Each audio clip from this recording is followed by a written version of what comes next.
하나님께서 하늘 양식으로 오늘 우리 모두에게 풍족히 채워주시기를 소원합니다. 하늘의 양식 말씀과 예수 그리스도 성령으로 말미암아 우리에게 하나님의 은혜가 넘치는 귀한 예배 되기를 주의 이름으로 축복합니다. 할렐루야. 오늘은 2층에 중층에 아주 그득히 앉았네요. 저랑 이렇게 멀리 떨어졌는데 마음은 멀지 않고 성령의 은혜가 더 가득하기를 축복합니다. 오늘 3부 예배 귀한 손님 오시는데 우리 한국교회에서 세 교회에서 말씀을 전하는데 그 중에 한 교회입니다. 온누리교회에서 말씀 전하고 그 다음에 광성교회에서 말씀 전하고 우리 교회에서 말씀 전하는데 어쨌든 그런 기회가 우리 교회에 왔습니다. 여러분들 시간을 좀 내어서 참석하시면 성경을 통독하는 그런 지혜와 은혜를 경험할 수 있는데 여러분들이 예배 마치고 식사하고 다시 내려와서 함께 은혜 받는 좋은 시간 되기를 다시 한번 부탁드립니다.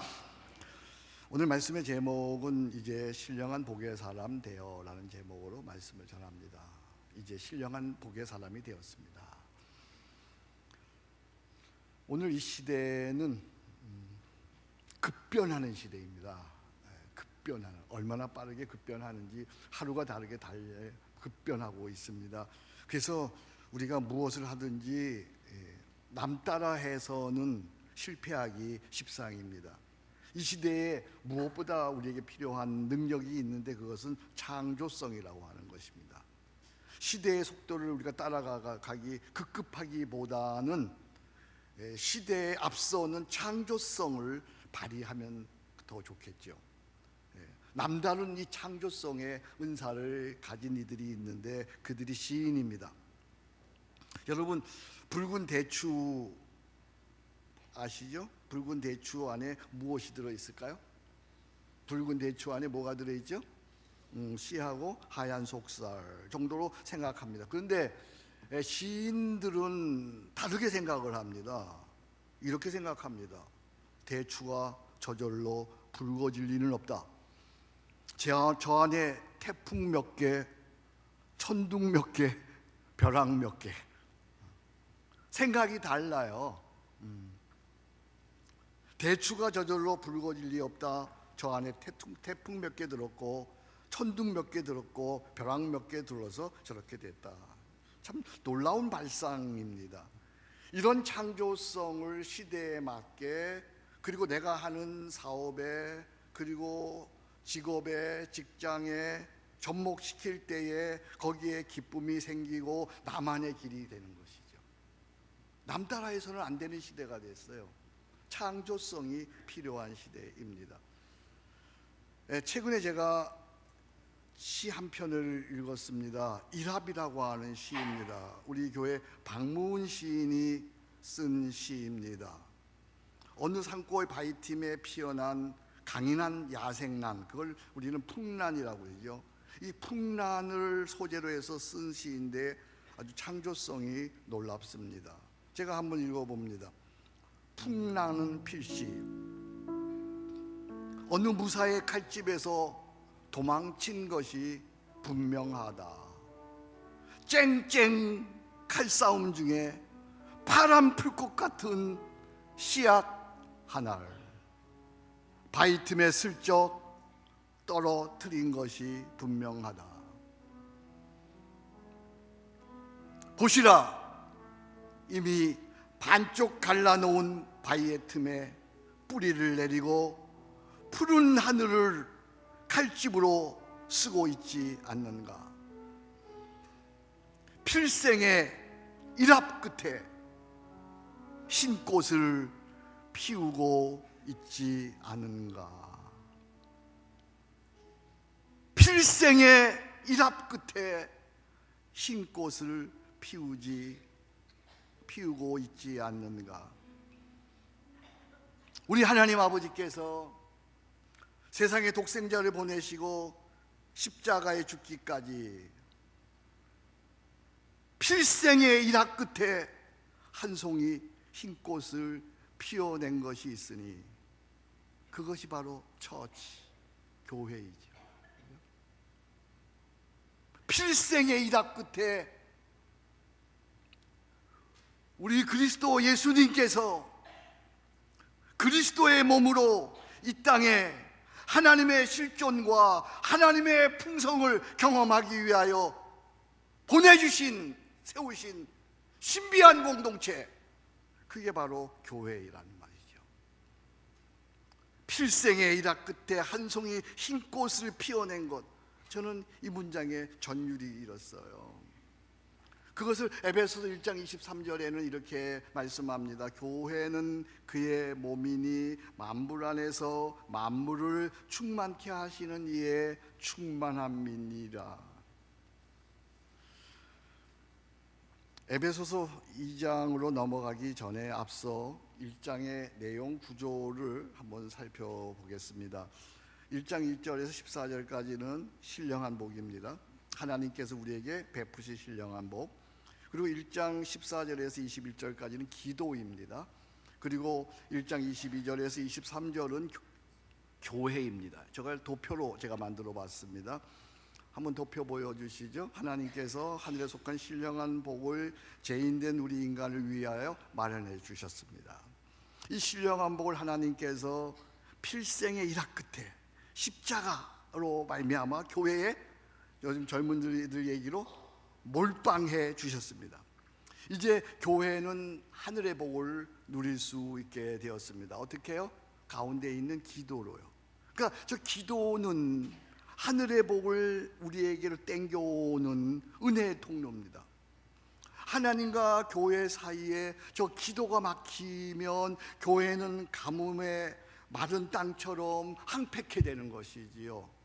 그러니까 기도해야 성도는 하늘의 풍성으로, 하늘의 신령한 복으로 풍성케 되는 것이죠. 힘써 기도해야 교회는 하늘의 신령한 복으로 충만케 되는 것이죠. 그래서 14절부터가 기도가 나오죠. 지난주에, 지난전주에 우리가 기도에 대해서 배웠습니다. 그 기도의 내용은 이런 내용입니다. 오 하나님 아버지, 하나님을 더 많이 알도록 지혜와 계시의 영을 더하소서. 부르심의 소망이 무엇인지 예수님을 더 많이 닮게 해주시옵소서. 기업의 영광이신 그리스도 한 분만으로 만족하게 하소서. 이미 베푸신 십자가와 부활 내 안에 계신 성령의 능력으로 오늘도 살아가게 하소서. 이 놀라운 기도입니다. 이 기도로 말미암아 하늘의 풍성한 복을 우리 교회가 누리게 되는 것이죠. 제가 앞부분 기도할 텐데 여러분의 기도로 한번 같이 기도해 주시면 좋겠습니다. 오 하나님 아버지, 하나님을 더 많이 알도록 지혜와 계시의 영을 더하소서. 오 하나님 아버지, 부르심의 소망이 무엇인지 예수님을 더 많이 닮게 해주소서.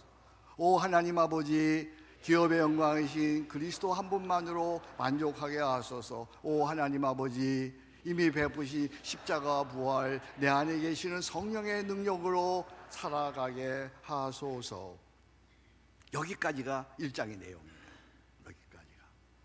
이제 2장에서는 이 신령한 복이 우리에게 어떻게 주어졌는지에 대한 과정을 설명합니다. 이 신령한 복을 한마디로 얘기하면 구원이에요. 구원. 구원이 무엇인지 조금 후에 제가 설명을 드립니다. 이 구원의 과정을 사도는 오늘 본문 2장 1절에서 10절에서 상세하게 풀어서 설명을 합니다. 세 부분으로 이 부분이 나누어집니다. 구원받기 전에 인간의 상태입니다. 1절에서 3절입니다. 그리고 4절에서 9절까지는 구원을 위해 하나님께서 어떤 은혜를 베풀어 주셨는지 은혜에 대해서 얘기를 합니다. 그리고 10절에서는 구원받은 결과, 구원받은 목적에 대해서 말씀을 합니다. 먼저 구원받기 전에 우리의 상태는 어떠했나요? 우리 한번 1절 성경 보겠습니다. 가능한 여러분 성경 보시면 좋겠는데요. 2장 1절 같이 읽겠습니다. 그는 허물과 죄로 죽었던 너희를 살리셨도다. 여기 허물과 죄로 죽었다, 그리고 살리셨다 이렇게 말씀하십니다. 이 구원이라고 하는, 세이브라고 하는 단어는 죽은 자가 다시 살아나는 것입니다. 죽어야 하는 질병에서 또는 죽음의 사고에서 다시 살아나는 것, 그것이 구원입니다. 먼저 하나님께서 인간을 향해서 선언합니다. 너는 허물과 죄로 죽었다. 허물과 죄로 죽었다. 아니, 우리가 멀쩡히 살아서 오늘 교회 왔는데, 우리가 멀쩡히 살아있는데 죽었다니, 이게 무슨 말이죠? 이는 육체의 죽음이 아니고 영적인 죽음입니다. 영적으로 죽었다는 것은 하나님으로부터의 단절입니다. 하나님께로부터 끊어졌다는 것입니다. 하나님이라고 하는 원줄기에서 끊어진 것입니다. 나뭇가지가 원줄기에서 잘려 땅에 떨어져 있으면 아무리 현재 가지가 푸릇푸릇해도 이미 죽은 것입니다. 마찬가지입니다. 아무리 그가 젊고, 아무리 그가 잘나고, 아무리 그가 똑똑하고, 아무리 그가 건강하고, 아무리 그가 대단할지라도 하나님께로부터 떨어져 있으면 영적으로 그는 죽은 것입니다. 이렇게 영적으로 죽었을 때 나타나는 현상이 있는데 거기 보니까 죄와 허물이라는 거예요. 죄와 허물. 영적으로 죽은 자들에게 나타나는 현상이 죄와 죽음입니다. 여기 죄라고 하는 것은 원죄로부터 그리고 우리 인간이 갖고 있는 모든 죄를 총망라해서 죄라고 얘기합니다. 여기 허물이라고 하는 것은 우리가 이미 개인적으로 짓고 있는 자범죄를 통틀어서 허물이라고 합니다. 죄와 허물에서 너희는 죽었다. 이렇게 하나님과 단절되면 살았으나 세 가지 죽음의 현상, 따름의 현상이 나타납니다. 오늘 본문 보겠습니다. 2절 A에 보면 세 가지 따르는데 세상 풍조를 따른다는 것입니다. 두 번째는 공중의 권세 잡은 자를 따른다는 것입니다. 세 번째는 육체의 욕심을 따른다는 것입니다. 여기 먼저 세상 풍조를 따른다는 것은 세상 사람들, 죽은 사람들은 세 가지 따릅니다. 돈을 따릅니다. 성공을 따릅니다. 나르시즘을 따릅니다. 나르시즘은 나만의 평안을 추구하는 것입니다. 이것을 절대 가치로 여기는 무신론적 가치관, 그걸 따른다는 것입니다. 세상의 풍조를 따른다는 것입니다. 공중의 권세 잡은 자를 따른다는 것은 마귀나 사탄의 영향을 받는 것으로 불안과 저주와 죽음을 몰고 가는 어둠의 영, 그것을 따른다고 하는 것입니다. 육체의 욕심을 따른다는 것은 내 안에 있는 욕심, 내 안에 있는 탐심으로 말미암아 인간을 짐승처럼 타락하게 하는 악한 자아, 내 안에 있는 자아를 따른다는 것입니다. 하나님과 단절된 죄와 허물로 죽은 자들은 세상의 풍조를 따릅니다. 공중의 권세 잡은 자를 따릅니다. 육체의 욕심을 따릅니다.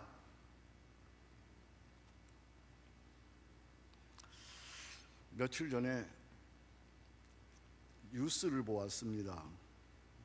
8시 뉴스인지 9시 뉴스인지 뉴스를 보는데 한 여인이 강아지 카페에서 한 강아지를 분양받아 갔습니다.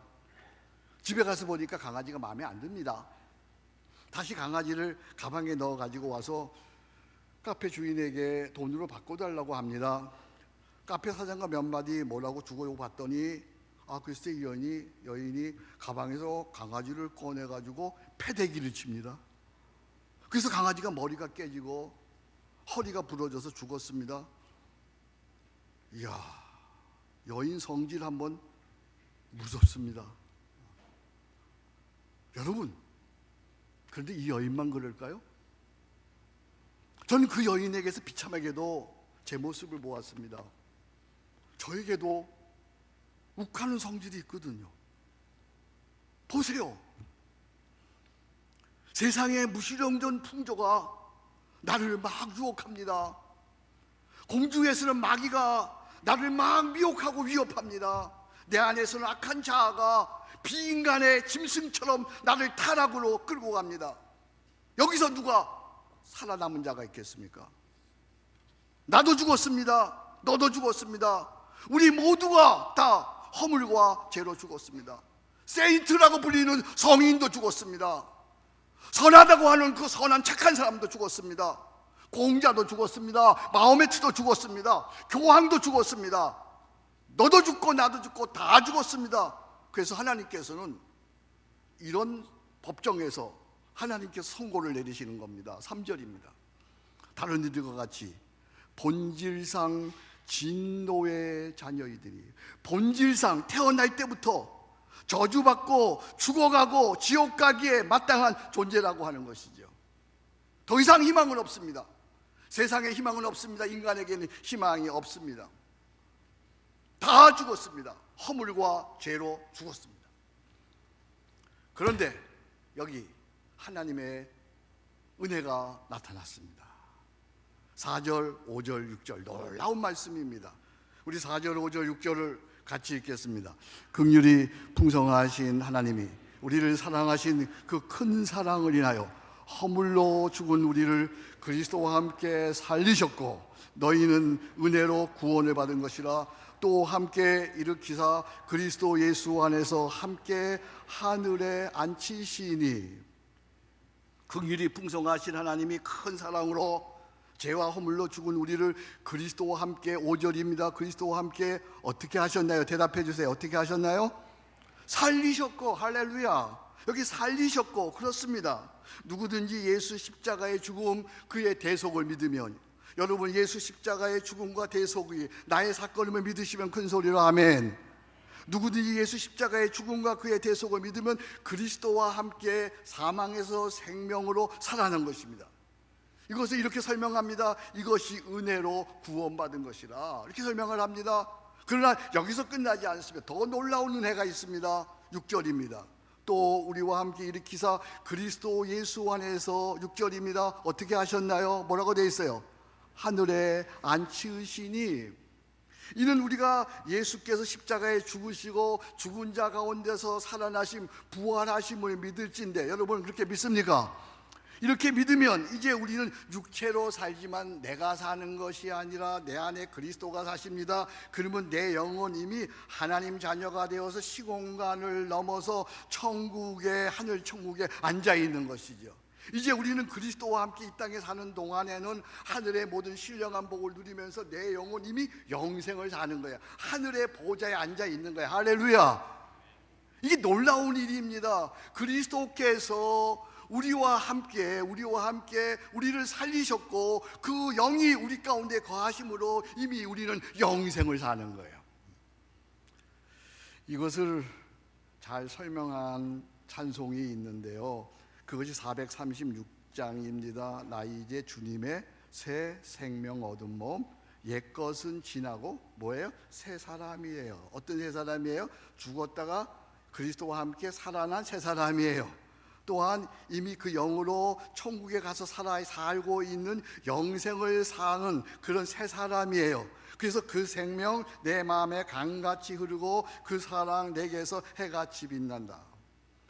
나 이제 주님의 새 생명 얻은 몸 옛것은 지나고 새 사람이로다. 그 생명 내 마음에 강같이 흐르고 그 사랑 내게서 해같이 빛난다. 다같이 영생을 누리며 주 안에 살리라. 오늘로 내일로 주 함께 살리라. 할렐루야. 이것이 바로 본질상 진노의 자녀에서 하나님께서 우리를 살리시고 하늘에 앉히사 오늘 영생을 살게 하시는 구원인 줄로 믿습니다. 이 구원받은 신비한 전 과정, 예수께서 십자가에 죽으시고 부활하시고 승천하시고 성령을 보내시고 교회를 세우시고 그리고 영으로 오늘도 영생을 살게 하시는 이 전 과정을, 이 과정에 대해서 성경은 한 단어를 써요. 한 단어. 이 전 과정에 대해서, 구원의 전 과정에 대해서 성경은 한 단어를 써요. 그 단어가 뭐예요? 여러분 8절에 보면 그 한 단어가 나오는데 그 한 단어가 뭐예요? 그레이스, 은혜라고 하는 단어예요. 은혜. 구원의 전 과정을 설명하는 한 놀라운 단어, 은혜라고 하는 단어예요.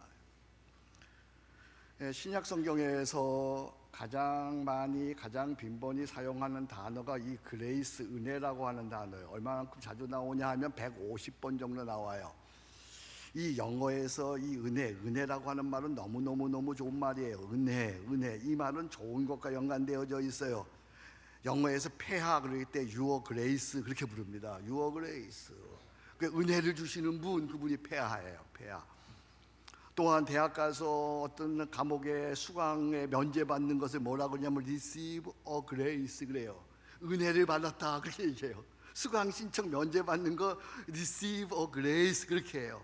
감옥에 갇혔다가 이제 풀려나는 거 사명령을 영어로 뭐라고 하냐면 Act of Grace, 은혜의 행동이다 그렇게 말을 해요.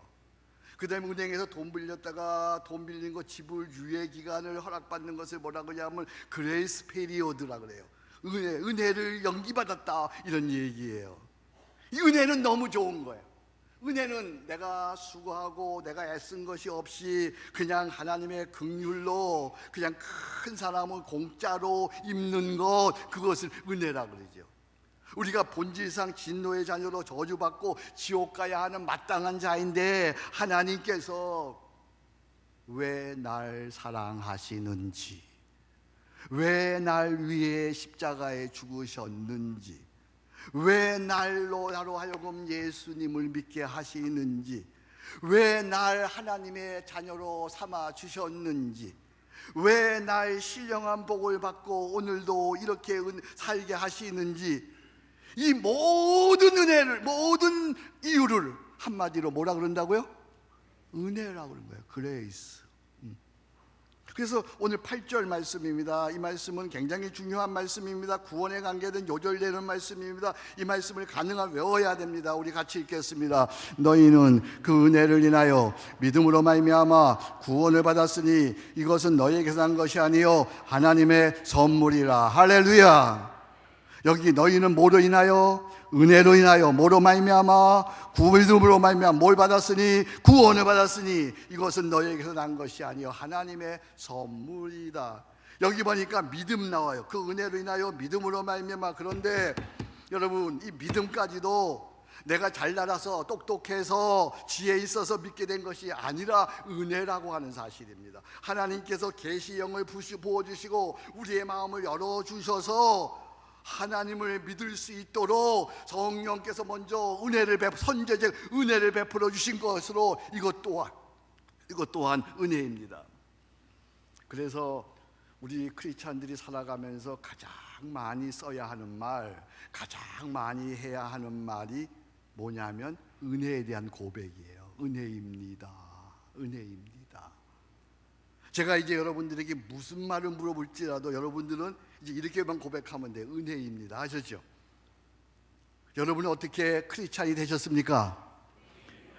어떻게 오늘 이렇게 교회에 올 수 있었습니까? 어떻게 그렇게 봉사하십니까? 어떻게 그렇게 성가들을 다 하십니까?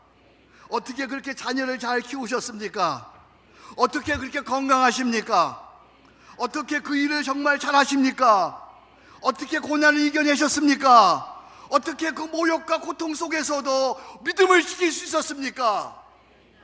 오늘 살고 있는 여러분의 모든 것이 다 은혜인 줄로 믿습니다. 은혜입니다. 나의 나된 것은 하나님의 은혜일 뿐입니다. 죽도록 해야 하는 말, 은혜입니다. 은혜, 나의 나된 것은 은혜입니다.